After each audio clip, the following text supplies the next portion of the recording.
Bonjour cher abonné. Dans un ton à la fois personnel et révélateur, Papson partage des anecdotes inédites sur Madame Nakadé et ses enfants avec qui il a grandi. Ces récits, entre souvenirs d'enfance et confidences, lèvent le voile sur une partie méconnue de la vie familiale et des relations humaines autour de cette personnalité. Dans cette vidéo, découvrez les histoires racontées par Papson et ce qu'elles nous apprennent sur son parcours, ses liens et la réalité de ceux qui ont marqué son environnement. Abonnez-vous pour plus de contenu d'actualité. Taguez-moi Madame Nakadé, partagez le live. Moi-même, comme j'ai vu maintenant la vidéo, je peux parler.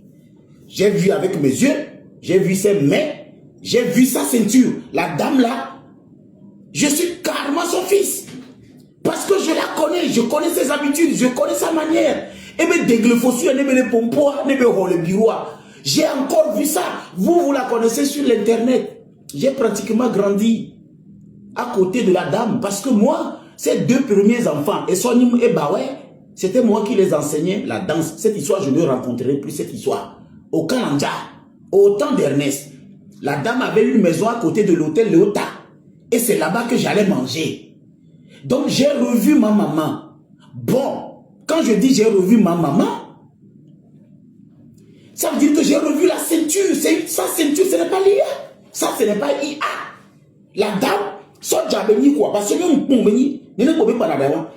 je ne sais pas, elle mange quoi pour rester toujours comme ça. C'est ça le problème. Ça fait plus de 25 ans que je connais la dame là. Elle est restée toujours comme ça. Donc ça veut dire qu'à peut-être on met un frigidaire médard. Les gens là, peut-être ils sont congelés à quelque part. Ça ne grandit pas, nous on vieillit toujours. Madame Nakadé, voilà ton fils Papson, il a grandi. C'était moi le jeune qui venait avec Bawé à la maison. C'est moi. C'était moi qui suis venu te voir à la BTCI. Quand tu étais aux armées, quand tu étais ministre des armées, j'avais amené un projet de logements sociaux. 20 000 logements sociaux. Ils ne m'ont pas introduit, madame. C'est moi, Papson. Bawé et Sonim vont mieux te témoigner. Bawé, quand tu lui remettais les pièces 25 francs là, c'est moi que Bawé donnait 2. C'est-à-dire tu lui remettais 100 francs, les pièces 9, les 25 francs à l'époque. 9. C'est moi qui remettais 2. Va demander à Bawé qui venait prendre 2 pièces de 25 francs. C'était moi. Ouais, c'était moi. C'est pour vous dire que ceux qui connaissent Madame Nakadé sur TikTok, moi ce n'est pas sur TikTok. Madame, je vais vous dire dans quelle maison vous êtes à Kara à l'époque. La maison se trouve en face de l'hôtel Léota. C'est une villa pour vous. Et c'est là-bas que je venais manger quand on était tout petit. C'est moi votre fils, j'ai grandi. Maintenant, il y a une autre information que je vais vous donner. Quand vous remettez la nourriture à votre enfant, il envoie ça là-bas, là. Demandez-lui à la récréation, à l'école catholique de Kara, il y a CP01, CP02. À Bozopo, demandez à Bawé, CP01 et CP02. Donc Bawé, il était à CP01, c'est 2. C'est moi qui prenais son casse-croûte. Il n'aimait pas manger ce que vous lui donnez. Moi, je bouffais, ça souffrait, c'était la galère. Donc il faut dire à Bawé, il a grandi, il n'a qu'à donner un peu. Il faut dire à Essonim aussi qu'il donne un peu. Avant de revenir sur votre tribune, nous on vous a appris à danser. On les a appris à danser. Aujourd'hui, ils ont réussi. Nous, on est ici. Dis à tes enfants, Bawé et Essonim, qui n'ont qu'à donner un peu. La partie qui m'intéresse, c'est les gens qui pensent que la reconnaissance est source de mendie. Votre parent, de génération en génération, ont été des mendiants. Ne confondez pas quelqu'un qui réclame un souvenir, un renforcement de capacité en termes nostalgiques à un mendiant. Je ne mendie pas. Parce que j'ai croisé Madame Nakadé à la BTCI. Je me rappelle que je l'avais dit que mes projets étaient des projets qu'on pouvait soutenir pour redonner une image au président de la République. Et Madame Nakadé, vous n'allez pas dire que je mens à votre nom. Parce que quand je suis venu à la BTCI, j'étais déjà président d'une organisation. Et vous m'avez reçu. Et vous avez dit que vous allez rendre compte au président de la République. À l'époque, vous n'étiez même pas encore ministre des Armées. Vous étiez la directrice générale de BTCI. Ça, c'est une histoire. L'autre histoire, c'est quand vous étiez ministre des Armées. Votre secrétaire particulière, c'était une capitaine, une femme. Elle m'a reçu. Quand j'ai apporté le projet de logements sociaux, vous étiez en congé, m'a-t-elle dit.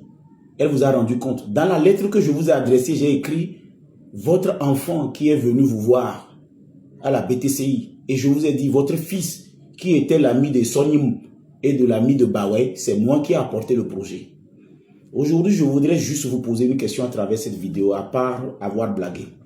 Ça fait longtemps que je parle de ce système. J'ai dit un système qui n'arrange pas tout le monde, où les mêmes personnes mangent. C'est un système finalement qui va embêter les gens. Finalement, vous revenez dire des années après que ce système n'est pas bon. Pourtant, nous l'avons dit il y a de cela 2, 3, 4, 5 ans, où nous voyons les mêmes personnes manger. Et nous voyons que d'autres enfants ne peuvent pas gagner leur vie s'ils ne sont pas introduits par une personne de ce système. Et que je vous avais dit, et je continue pas à le dire sur ces réseaux, que ce n'est pas un système qui arrange, un système où on est obligé de prendre un taxi pour aller à l'hôpital et nos mamans, nos soeurs accouchent dans la voiture. Ce n'est pas un bon système. Un système qui ne privilégie pas le potentiel, mais qui parle de CV, où on revoit les mêmes personnes pendant 20 ans. Ce n'est pas un bon système. Un système qui n'analyse pas le potentiel, mais qui veut des CV, où des jeunes ne veulent pas aller de l'avant en mettant leur capacité intellectuelle devant. Ce n'est pas un bon système. Un système où les marchés brûlent et qu'un Togolais peut se lever, ramener un investisseur qui va construire des marchés dotés d'un équipement de sapeurs-pompiers à l'intérieur du même marché. Ce n'est pas un bon système. Un système où les jeunes se promènent et ramènent des investisseurs et que ces investisseurs ne sont pas juste acceptés parce qu'ils ont refusé les pots de vin. Ce n'est pas un bon système. Un système que vous venez de dénoncer. Un système où vous parlez de repentance. On va voir si, comme c'est de votre bouche que c'est sorti, les gens vont écouter. Parce que j'avais dit ça, personne ne m'a écouté. Tout le parti m'a traqué, m'a diffamé, m'a dégradé. Et vous connaissez mieux ce système que moi, puisque vous avez servi mieux ce système que moi. Quand ce système décide de vous griller, même vos affaires ne marchent pas. Soit les impôts vous attaquent, ou soit vos amis vous poignardent, on vous envoie des petits zozos, les petits criquets qui vous attaquent matin, midi, soir, pour vous descendre. Et on peut même inventer une histoire pour vous envoyer longtemps en prison.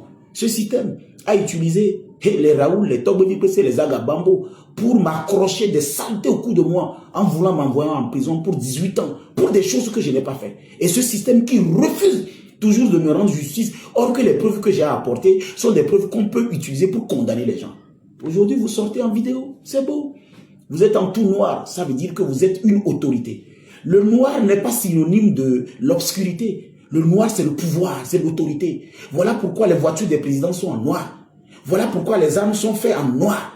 C'est le blanc qui nous a donné l'impression comme si le noir, c'est l'obscurité, vérité. Non, non, non. Le noir, c'est le pouvoir, c'est l'autorité. Et vous êtes vêtus en noir. Mais la grande question que je voudrais vous poser, Madame Nyakade, avec toute humilité, TikTok nous a donné l'impression aujourd'hui qu'on peut parler à tout le monde comment? C'est ça le problème. Parce que je sors dans le téléphone de quelqu'un, je peux le parler comme je veux. Je sors dans le téléphone dont je peux le parler comme je veux. Maintenant, avant, je ne pouvais même pas vous appeler Madame Nyakade. On dit maman, maman. Quand vous rentrez à la maison comme ça, on voit votre voiture. On est droit comme ça. Tout le monde met ses boutons. Mais voilà TikTok. À cause de TikTok aujourd'hui, je suis obligé de vous faire passer ce message. Parce que vous étiez une dame de fer. Une dame disciplinée, responsable, carrée. Ce que j'ai eu et j'ai hérité de chez vous, c'est la discipline. Et c'est ce qui a fait qu'aujourd'hui, malgré tout, je suis resté debout. Malgré contre vent et marée, je me reconnais que Ernest, paix à son âme, quand on arrive, c'est comme ça que votre mari marchait. Et nous voyons, c'est pas ça, quand il marchait, il dit, ah, ok, c'est comme ça, votre mari. Je connais bien Ernest. Je connais bien votre mari. Quand j'arrivais au camp pour enseigner la danse à vos enfants, quand il revient du camp comme ça, il marche comme ça. Tu es sûr que tu n'es pas un bandit? Bon. Je ne sais pas. Il a l'habitude de faire ce geste. Je ne sais pas si, bon. Voilà. Donc, c'est toujours ce que je vais faire à la maison quand je parle. Je dis, mais le monsieur là, il est dur. Mais aujourd'hui, je suis devenu une bonne personne dans la société. Vous avez dit la repentance. Ok. Le message, on va voir si ça va passer. Parce qu'on a besoin vraiment de la repentance. De la vraie repentance. Pas de la repentance des réseaux. Une vraie repentance qui impacte le panier de la ménagère. La pauvre femme qui a Djarpanga, à Kourbosi, à Adalé. Une repentance qui donne aujourd'hui la voix. La voix aux jeunes. Une repentance qui ne fait pas une guerre. On ne veut pas de la vengeance. On ne veut pas un règlement de compte. C'est-à-dire une repentance qui nous permet demain de sortir, de nous taper la poitrine. Les Béninois se moquent de nous. Pourquoi? Ils sont qui?